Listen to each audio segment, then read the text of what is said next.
하나님의 놀라운 그 은혜 가운데 우리를 택하여 주셔서 우리 한 사람 한 사람을 하나님의 자녀로 삼아주시고 그 놀라운 하나님의 자녀의 권세를 가지고 이 땅을 살아갈 수 있는 은혜를 주신 하나님께 감사드립니다. 이 한 시간 특별히 2015년도 상반기를 하나님의 은혜 가운데 보내게 하여 주시고 변함없는 하나님의 사랑과 보호하심을 기억하며 시간 감사의 예배를 드립니다. 올해도 지금까지 인도하신 아버지 하나님, 남은 이 한 해도 하나님의 도움의 손길이 우리의 삶을 보호하여 주셔서 그 하나님의 동행하심을 경험할 수 있는 저희들 되기를 간절히 바라고 소망합니다. 하나님, 이곳에 나와 또 하나님을 기쁨으로 예배하는 자들에게 하늘의 신령한 복을 맛보게 하여 주시고 그 하나님의 임재하심과 성령의 충만함을 경험하며 우리 가운데 살아계셔서 역사하시는 그 하나님과 교제할 수 있는 이 한 시간 되게 하여 주시옵소서. 참으로 하나님의 도우심이 없이는 쓰러질 수밖에 없는 연약한 존재임을 기억하며 이 시간 하나님 앞에 나와 싸우니 우리의 연약함이 도리어 하나님의 강함을 체험할 수 있는 통로가 되게 하여 주시고 우리의 무능함을 하나님께 내어놓으며 마치 어린아이가 온전히 부모를 의지하듯이 우리 아버지 되신 하나님만 온전히 바라볼 수 있는 저희들 되게 하여 주시옵소서. 이 교회 충년의 공동체를 세워주시고 함께 하나님의 몸된 교회를 이루어가게 하시니 감사합니다. 하나님께서 허락하신 성도 한 사람 한 사람을 통하여서 이 교회가 점점 주님을 닮아갈 수 있는 교회가 되게 하여 주시고 주님께서 희생과 섬김의 본이 되어 주신 것처럼 우리도 서로에게 본이 되게 하여 주시고 주님께서 우리에게 허락하신 그 비전 안에서 한 마음을 품으며 서로를 세워나갈 수 있는 저희들 되게 하여 주시옵소서. 또 이 공동체에게 맡기신 그 하나님의 놀라운 기쁜 소식들을 온전히 전달할 수 있는 저희들 되기를 원합니다. 복음의 빚진 자로서 이 땅을 살아가게 하여 주시되 이 복음의 증인으로서 저희들이 먼저 이 복음 앞에 변화된 모습을 보여주며 주님의 그 십자가를 지고 갈 수 있는 저희들 모두가 되게 하여 주시옵소서. 우리 세우신 김지호 목사님 주님께서 붙들어 주셔서 하나님의 주신 그 사명 잘 감당하게 하시고 참으로 이 땅에 죽어가는 영혼들을 향한 하나님의 마음을 품고 그 놀라운 복음을 전하며 이 충년의 공동체를 섬길 수 있는 귀한 능력의 종으로 세워주시기를 간절히 바랍니다. 하나님께서 이 충년교회를 위해서 세워주셨음을 우리가 기억하며 그 목사님을 통해 우리에게 들려주시는 그 하나님의 말씀 앞에 겸손히 순종하며 또 그 말씀을 통해 잘 훈련되어질 수 있는 저희 모든 한 사람 한 사람들 되어질 수 있도록 하나님 은혜 더하여 주시옵소서. 세우신 이 교회의 직분자들 주님께서 붙잡아 주셔서 하나님께서 맡기신 그 직분들 잘 감당하게 하여 주시고 또 무엇보다 하나님의 나라를 위하여 힘쓰고 기도할 때에 그들을 통하여 하나님의 나라가 확장되어지며 성령의 놀라운 은혜가 저희들의 삶과 또 이 교회 가운데 충만하게 채워지기를 간절히 바라고 소망합니다. 하나님, 이 교회에 속한 성도들을 주님께서 기억하여 주셔서 날마다 하나님의 보호하심을 경험하며 감사하게 하시고 때로는 우리의 욕심으로 인하여서 혹은 우리의 성숙을 위하여 우리에게 고난을 허락하실 때에 하나님, 그것이 힘들고 어렵지만 그 고통이 우리를 얼마나 인내하게 하고 하나님을 사모하게 하는지를 깨달으며 그 고통의 때를 잘 견뎌내어서 그 고통을 통한 깊은 하나님의 뜻을 깨달으며 더욱더 순종의 자리로 나아가는 저희 모두가 되게 하여 주시옵소서. 하나님, 이 시간 목사님을 통하여서 우리에게 주시는 그 하나님의 말씀 앞에 순종하게 하시고 우리의 생각과 삶이 이 말씀으로 조정되어지며 변화되게 하여 주셔서 참으로 순종하는 자에게 허락하여 주시는 놀라운 기쁨이 충만한 저희들 모두가 되게 하여 주시옵소서. 남은 이 한 시간도 주님께 의탁합니다. 하나님 홀로 영광 받으시는 거룩한 시간 되게 하여 주시옵소서. 예수님의 이름으로 기도드립니다. 아멘.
하나님 감사합니다. 상반기를 또 하나님 은혜와 사랑 가운데 지내게 하시고 이제 2015년도 하반기를 시작하면서 하나님 앞에 감사 주일로 예배할 수 있는 은혜와 기쁨과 축복을 허락하신 하나님 감사합니다. 또 오늘 함께 하나님을 예배할 수 있는 우리 많은 성도들 허락하여 주시고 우리가 한 마음 한 뜻으로 한 성령 안에서 한 하나님을 한 믿음으로 예배할 수 있는 이 은혜 감사합니다. 하루하루 살아가면서 베풀어 주신 주님의 은혜에 저희들이 합당한 반응으로 하나님을 기뻐하며 감사하며 하나님을 믿는 믿음 가운데 또 소망을 잃지 아니하고 믿음으로 하나님 앞에 나아가는 저희들의 모습 되게 해 주옵소서. 하나님 오늘 주의 음성에 귀를 기울이길 원합니다. 하나님의 뜻을 밝히 깨닫고 우리의 삶 속에 그 말씀대로 살아가는, 그래서 하나님 진정 우리에게 예비하신 놀라운 은혜와 축복들을 누려가며 증거하며 살아가는 복된 우리 성도님들의 삶이 되게 하여 주옵소서. 성령님 말씀하여 주시고 깨닫게 하여 주시고 거룩한 믿음과 도전 허락하셔서 주님의 형상 닮아가는 우리 귀한 성도들 다 되도록 성령께서 역사하여 주옵소서. 예수님 이름으로 기도드립니다. 아멘. 인사 한번 나누시겠습니다. 말씀의 은혜 받읍시다. 말씀의 은혜 받읍시다. 감사는 우리를 향하신 하나님의 분명한 뜻입니다. 오늘 데살로니가 전서가 그것을 우리에게 밝혀주고 있습니다. 맥주 감사 예배는 한 해의 전반기를 끝내고 후반기를 시작하는 7월 첫 주일날 모든 교회에서 드립니다. 이 맥주 감사 주일의 유래는 하나님의 선택된 백성인 이스라엘 백성이 애굽에 종살이를 하던 그 상황, 430년 동안 애굽에서 종살이하던 그때에 그들이 하나님 앞에 부르짖고 호소하는 소리를 하나님은 들으시고 기억하시고 그들의 조상들에게 약속하신 가나안 땅을 저들에게 줄 것을 말씀하시면서 애굽에서 구원해 내십니다. 하나님의 놀라운 기적으로 이스라엘 백성들을 애굽에서 구원하여 내신 그 하나님은 홍해를 갈라서 마른 땅처럼 지나가게 하시고 그때부터 시작되어지는 40년 동안의 광야 생활 가운데 하나님께서 이 백성들을 보호하시고 지켜주시고 인도하여 주십니다. 사람이 생존하기가 가장 힘든 곳이 광야라고 합니다. 낮에는 내리쬐는 그 태양빛에 모든 것이 다 부서지고 녹아지는 그곳, 밤에는 또 너무 추워서 결코 인간이 생존하기가 불가능한 그러한 땅을 40년 동안 하나님께서는 성경에 보면 그들의 의복이 그리고 그들의 신발이 닳지 아니하고 해지지 아니하고 낮에는 구름 기둥 밤에는 불 기둥 반석에서 물을 나게 하시고 하늘에서 만나가 내려서 그들을 먹이시는데 40년 동안 하루도 빼놓지 아니하고 그들을 먹여주십니다. 그들이 고기가 먹고 싶다 그러자 바다로부터 광풍이 불게 하셔서 메추라기가 그들 주위에 쌓이게 하셔서 고기를 또 먹게 하시고 전쟁의 경험이 없는 그들, 노예 생활만 하던 그들, 그러나 그들이 지나갈 때 주위에 있는 부족들에게 하나님께서는 두려움을 주셔서 그들을 건들지 못하도록, 그리고 아말렉과의 전쟁 가운데 믿음으로 또 승리를 경험할 수 있도록 하나님께서는 이 백성들을 보호하시고 인도하여 주셨습니다.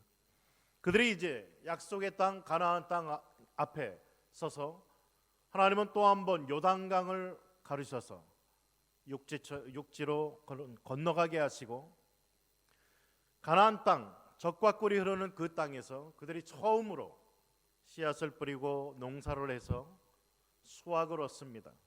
또 보리 수확을 얻고 첫 번째 얻은 이 수확, 이 이삭들을 하나님 앞에 바치면서 하나님 감사합니다. 이것이 바로 맥주 감사 주일의 시작이라는 것입니다. 그들이 약속의 가나안 땅에 들어가자 날마다 내리던 만나가 그치고 맙니다. 더 이상 하늘에서의 만나가 아닌 이제는 그 은혜를 감사하면서 저들이 하나님께 은혜 받은 자로서 하나님의 축복과 인도와 보호하심을 받는 자로 감사하고 믿음으로 가나안 땅을 정복할 수 있도록 하나님께서는 은혜를 베풀어 주셨습니다. 그러면서 이스라엘 자손들에게 명합니다.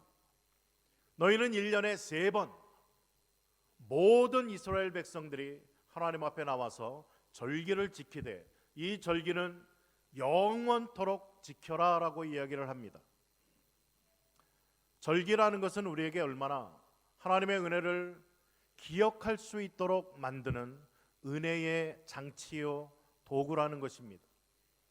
그래서 부활절, 맥추절, 추수감사절, 성탄절 이러한 모든 절기들 매년마다 교회에서 이 절기를 지키는 것은 첫 번째 의미가 하나님의 은혜를 잊지 말라라는 것입니다. 사람은 얼마나 잘 잊어버리는지 모릅니다. 나이가 들수록 점점 강도는 높아갑니다. 금방 하고서 금방 잊어버려요. 젊은 사람들은 이해를 못합니다. 저도 비록 젊지만 이제 5학년이 넘었으니까 20대, 30대 이런 분들은 기억력이 털털하고 좋아서 잘 잊어버리지 않아요. 그러나 나이가 점점 먹어가면서부터는 본의 아니게 자꾸 깜빡깜빡하게 됩니다. 그래서 좀 연세 드신 분들이 내가 이래 그러면 다 이해합니다 그래요. 나도 그렇고 다 그러니까요. 잃어버리는 기능이 참 발달되어져 갑니다. 이것도 하나님의 은혜인 것 같아요.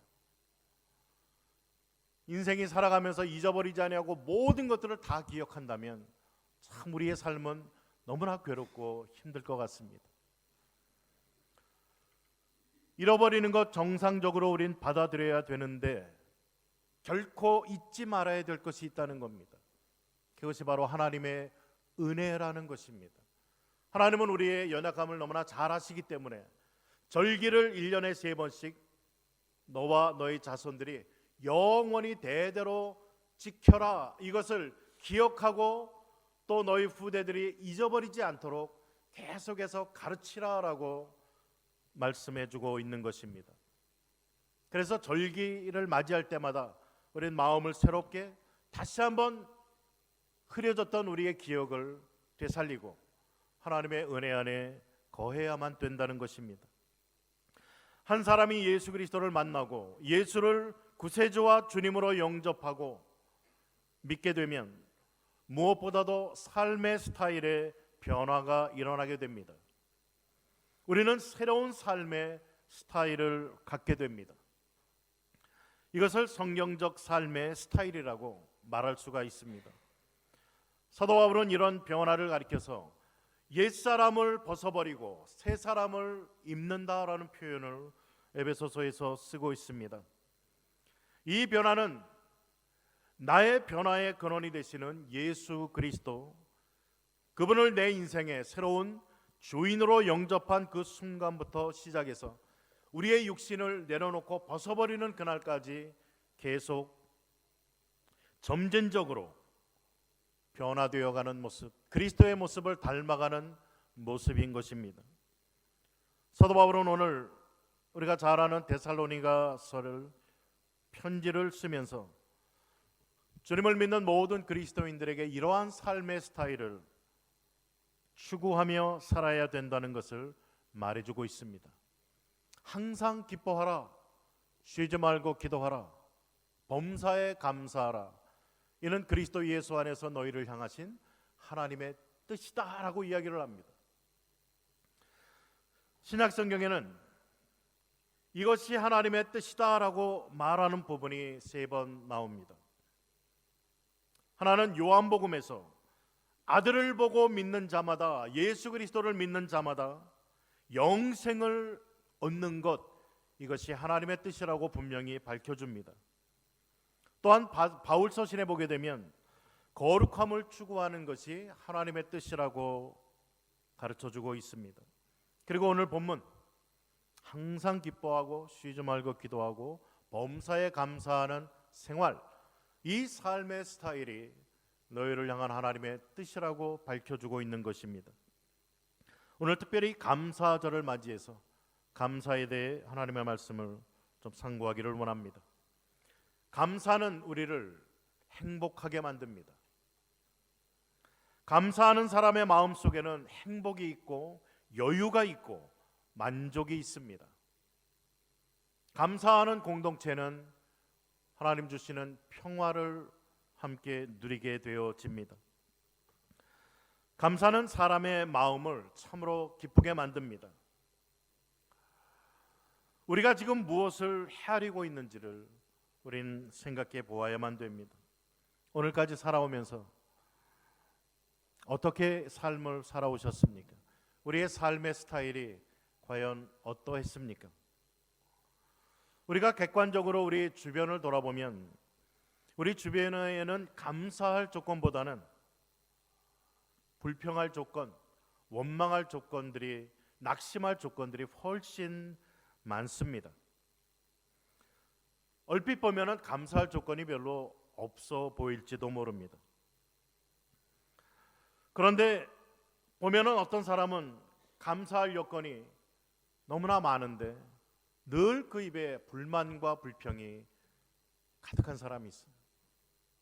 반대로 어떤 사람은 잠언 17장 1절에서 이야기하는 것처럼 마른 떡 한 조각을 가지고도 화목하는 것이 육선이 집에 가득하고 다투는 것보다 낫다라는 이 말처럼 눈에 보기에 정말 감사할 조건이 없어 보이는데 오히려 그 가정이 화목하고 기쁘고 감사와 즐거움으로 살아가는 이러한 분들도 있다는 것입니다.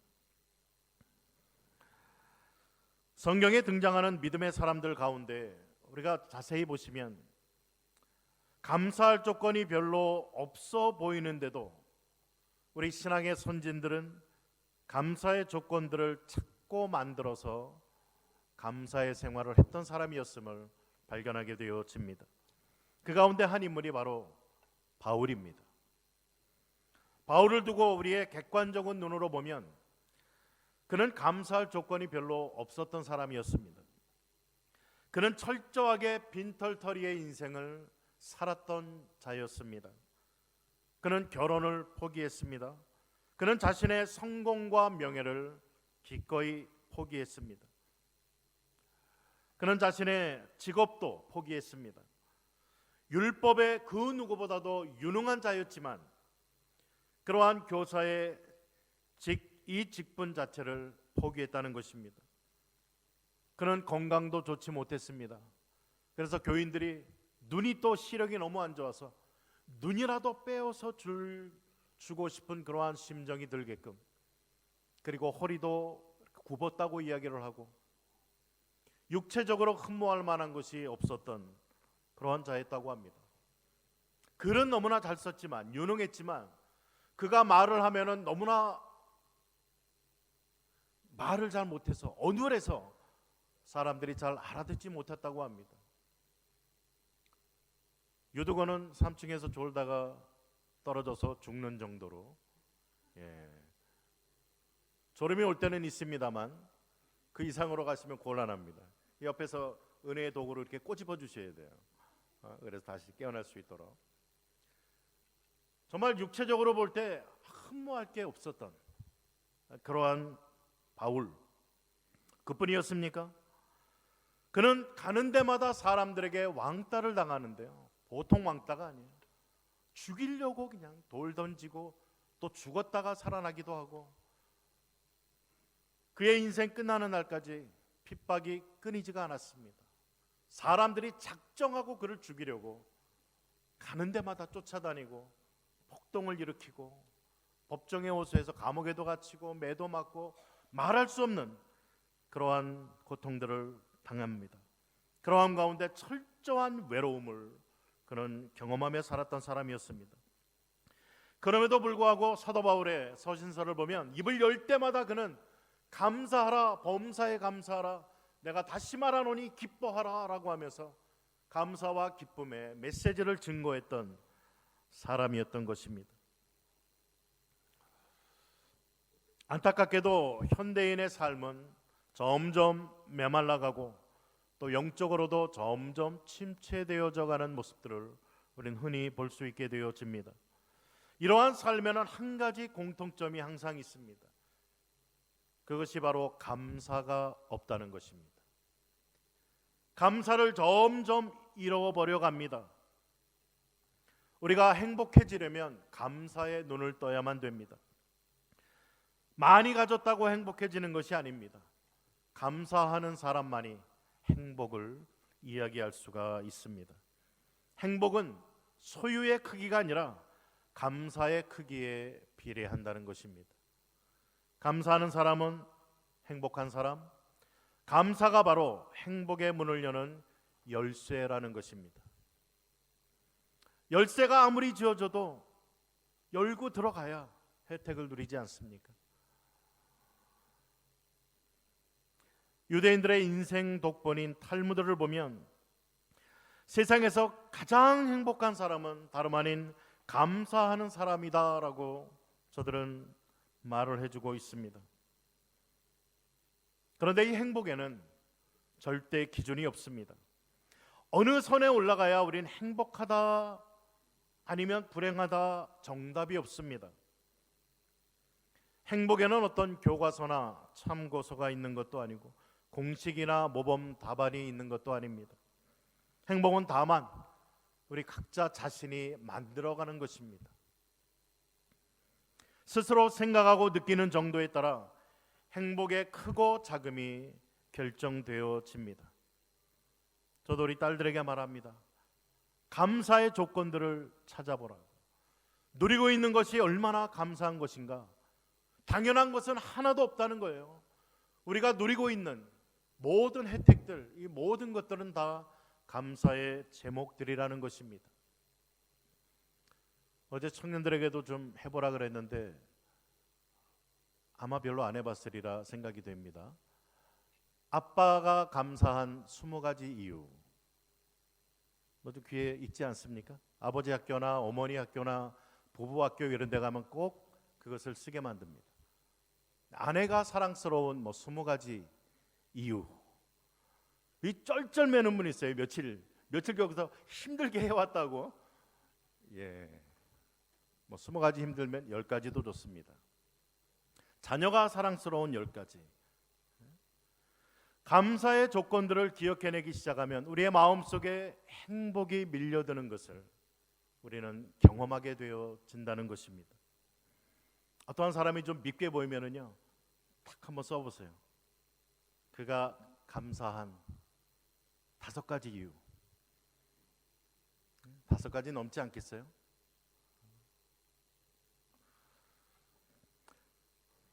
감사하는 자의 마음속에는 기쁨, 그 어떤 은혜가 들어오게 되어집니다. 행복은 없는 것에 관심을 가지는 것이 아니라 있는 것에 자족하는 것입니다. 있는 것을 소중하게 여기고 감사할 줄 아는 사람이 행복한 인생을 살아가는 사람입니다. 없는 것에 대한 불평이 있는 것에 대한 감사로 변할 때 우리의 인생은 행복을 말할 수가 있습니다. 버이키시라는 사람은 이런 말을 합니다. 평범한 삶에 대해 감사하는 자세는 하나님께 드리는 최고의 감사 기도이다. 우리는 어떤 특별한 일이 생기면 그것이 잘 풀리고 해결이 되어지면 감사함을 표현을 합니다. 그런데 최고의 감사는 뭐라고요? 평범함을 감사하는 이 감사가 최고의 감사라는 겁니다. 감사헌금 때 뭐 꼭 무슨 일이, 좋은 일이, 위기가 지나갔을 때 그때만 하시지 말고 평범함에 감사합니다. 이런 감사 제목이 최고의 감사 제목입니다. 그런 감사 제목 적어본 분 한 번도 못 봤어요.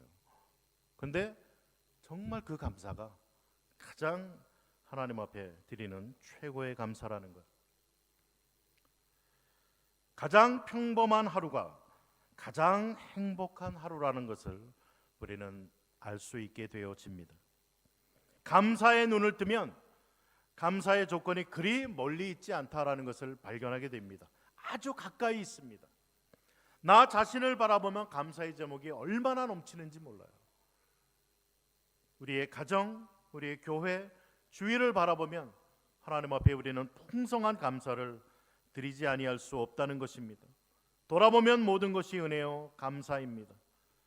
따뜻한 가정, 의지할 부모, 형제, 일할 직장, 일용할 양식, 입을 옷과 자연의 아름다움, 예배드릴 수 있는 이러한 교회 공동체원들, 함께 나눌 수 있는 이러한 성도들, 이 모든 것들이 다 감사의 조건인 것입니다. 특별히 우리 믿는 사람들이 결코 놓쳐서는 안 될 감사, 날 구원해 주신 하나님의 은혜에 대한 이 감사는 묵상하면 묵상할수록 우리의 속에서부터 이 감사가 흘러 넘친다는 거예요. 하나님, 이 한 가지 사실만 해도 전 평생 감사해도 부족하고 모자랄 따름입니다. 그 감사함 안에서 우리의 삶 전체가 하나님 원하시는 범사에 감사하는 삶을 살아갈 수 있는 자가 된다는 것입니다.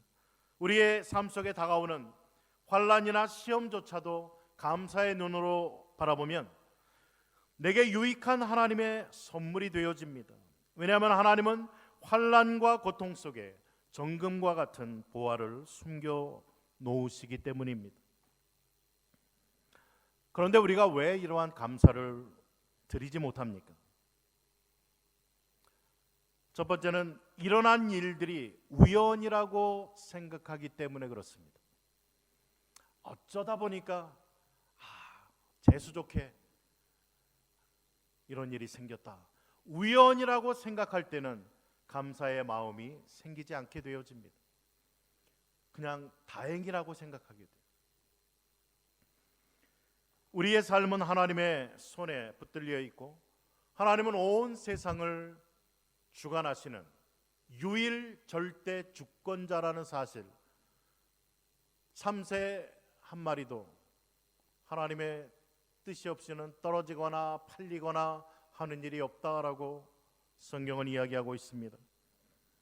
우리가 룻기서에서 보았듯이 우연과 우연은 결국 하나님의 필연의 역사를 낳는다는 것입니다.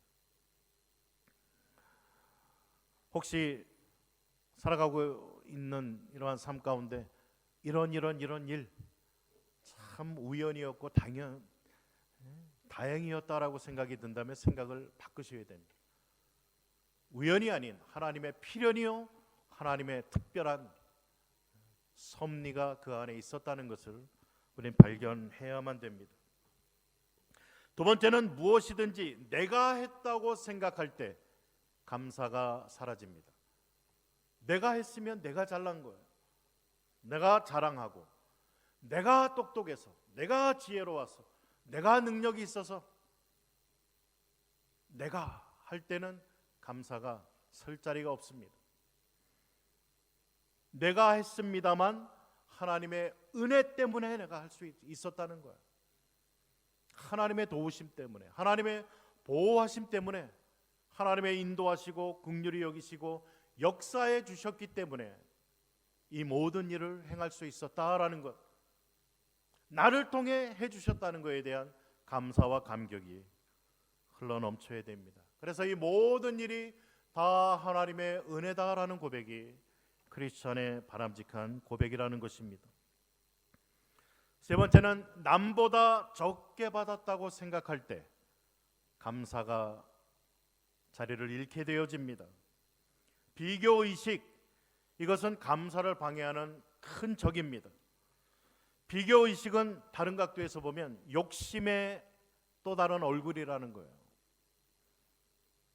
비교의식, 욕심, 탐욕 이러한 것들이 우리 속에서 끌어오를 때는 감사가 사라집니다. 상대방과 자신을 끊임없이 비교하면서 우월감에 빠지든지 열등감에 빠지든지 둘 중에 하나에 빠지게 되어집니다. 그것으로 말미암아 우리는 감사라는 것을 잃어버리게 됩니다. 사단은 끊임없이 비교를 통해서 우리를 시기심의 어떤 노예로 전락시켜서 비참하게 만드는 그러한 존재입니다. 인생을 비참하게 만드는 것은 가난에서 오는 슬픔도 아니요 실패에서 오는 고통도 아닙니다. 재능이 모자라서 내뱉는 그러한 탄식도 아닙니다. 가장 큰 비참은 비교로부터 온다는 것입니다. 우리 각자가 상품이 아니고 하나님의 작품이라는 사실, 작품에는 서로 비교가 설 자리가 없습니다. 작품은 그 하나하나의 가치가 그것을 만든 자에 의해서 그 값이 정해집니다. 그 누가 그 값을 측정할 수 없는 작품, 오브라 마에스트라, 이 작품, 저 여러분들의 하나님의 작품이라는 이 사실을 우리가 기억한다면 비교의식의 늪에서 헤어나올 수가 있습니다. 비교란 인간이 선택할 수 있는 가장 어리석은 행동이라는 것입니다. 우리의 마음속에 끊임없이 사라지지 않는 그러한 요소 중에 하나가 욕심. 그렇죠, 욕심. 조금만 더, 집 한 채, 가게 하나, 좋은 차 하나, 뭐 별장 하나 가보세요. 끝이 없어요. 소유하시면 하실수록 그 욕망은 더욱더 커집니다. 욕망이 커지면 어떻게 됩니까? 상대적으로 실망과 실패와 좌절이 그렇게 또 커지게 되어 있습니다. 우스갯소리로 이런 말이 있습니다. 사람의 욕심은 너무 높아 이 커트라인이 없다는 거예요. 어느 선이 없다는 것입니다. 심지어 하나님조차도 사람의 욕심을 채울 수 없다는 말이 있습니다. 이처럼 세상의 것으로 채울 수 없는 것이 인간의 욕심입니다.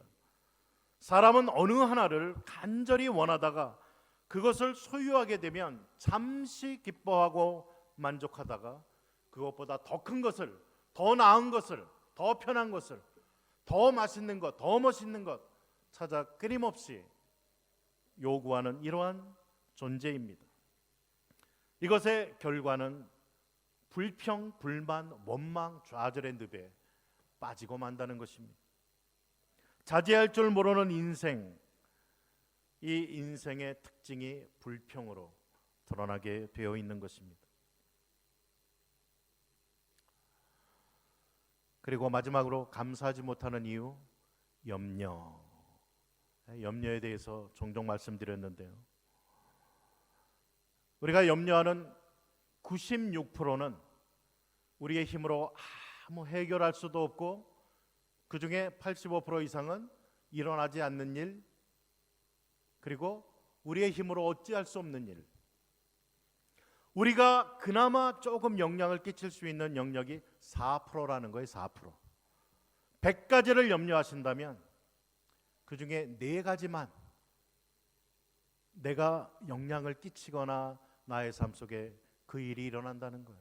96개는 한마디로 시간 낭비를 하는 것입니다. 염려는 한 걸음 더 나가면 무엇입니까? 하나님에 대한 불신입니다. 하나님에 대한 불신.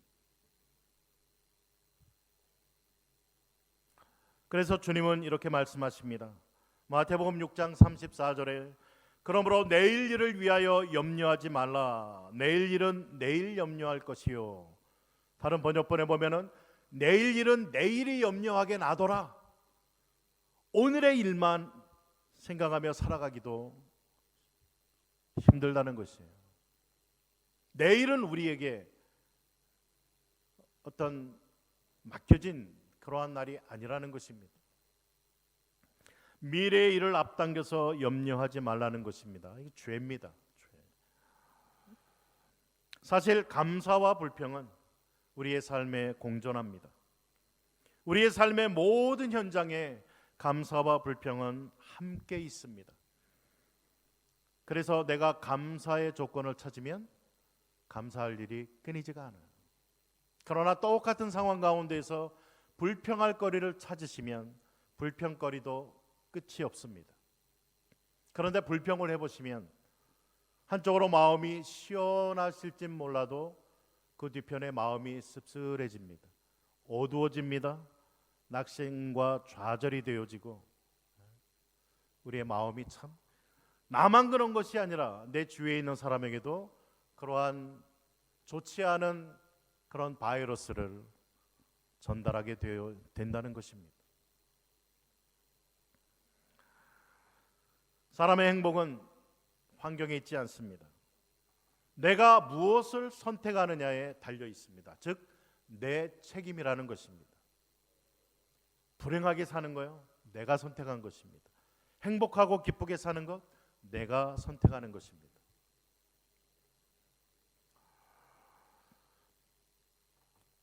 창세기 3장에 보면 2장에 하나님께서는 에덴 동산을 만드시고, 에덴, 기쁨이라는 뜻입니다. 기쁨의 동산.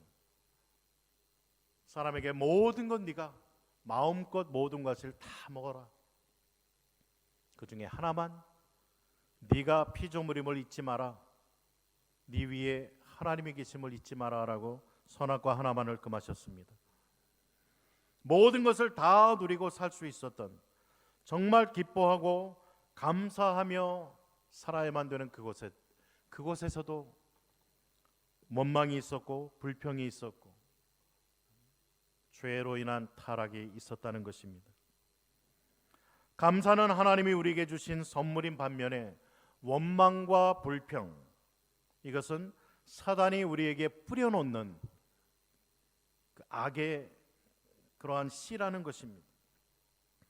그것 때문에 세상이 여유도 잃고 평화도 잃어버리고, 그것 때문에 세상이 서로를 향해 격려와 칭찬을 잃어버리고 원망, 대립, 갈등, 미움, 증오, 불평 등으로 이 세상을 어둡게 만들고 만다는 것입니다.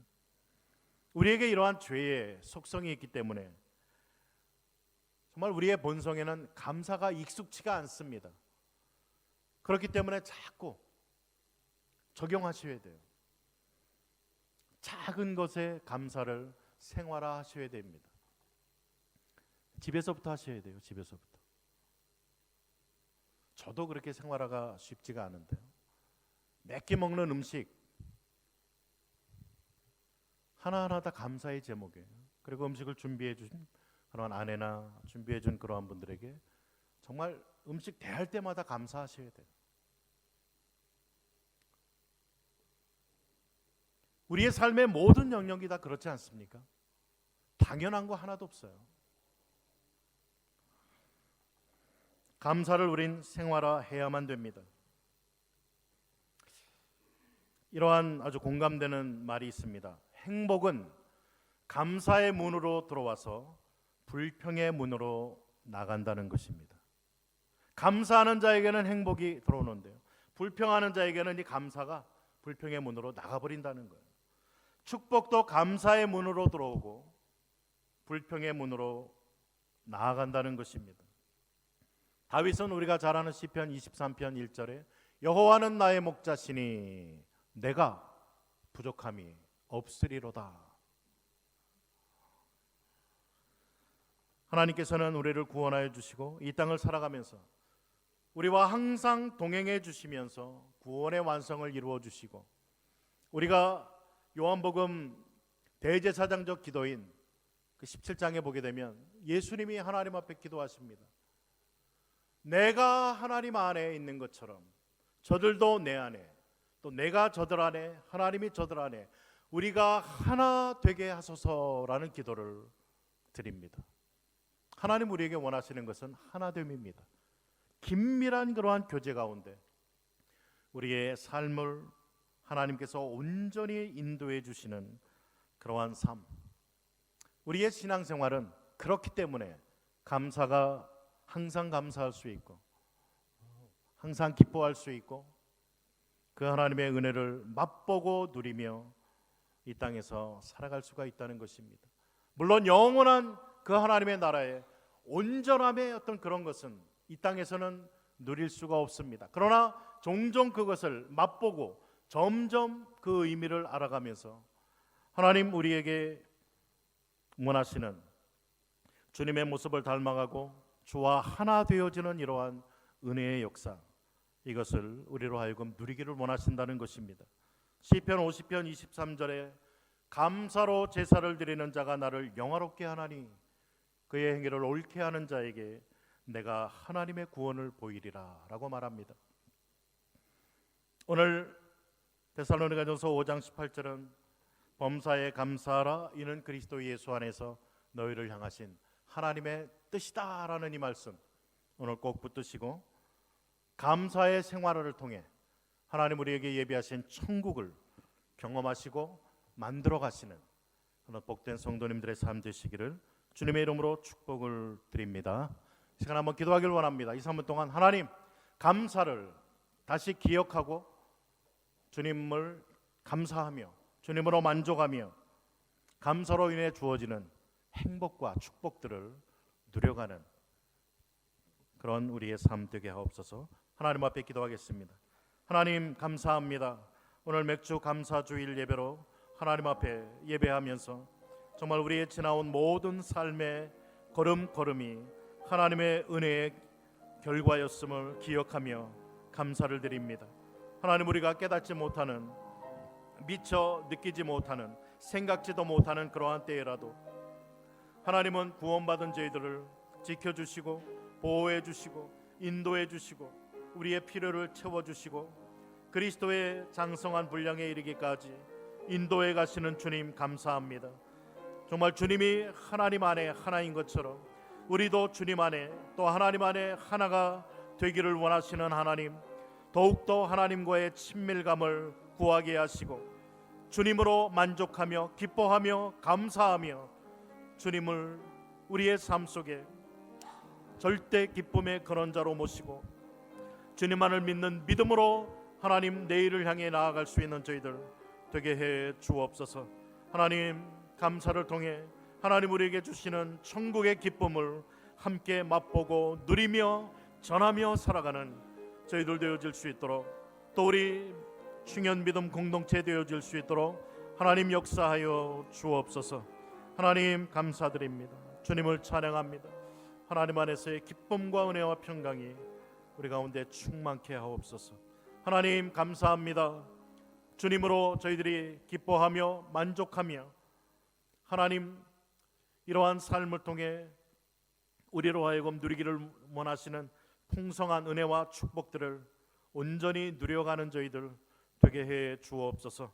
오늘까지 인도해 주신 하나님, 앞으로 내일도 2015년 하반기도 신실하신 하나님께서 우리의 삶을, 우리의 자녀를, 가정을, 또 우리의 직장을, 우리의 교회를, 이 사회를 이끌어 주시고 정말 하나님의 거룩한 뜻을 드러내실 줄 믿습니다. 저희들과 하나님에 대한 믿음을 가지고 담대하게 주님만 의지하고 믿음으로 전진해 나아가는 우리 모든 교회 성도님들 다 되게 해 주옵소서.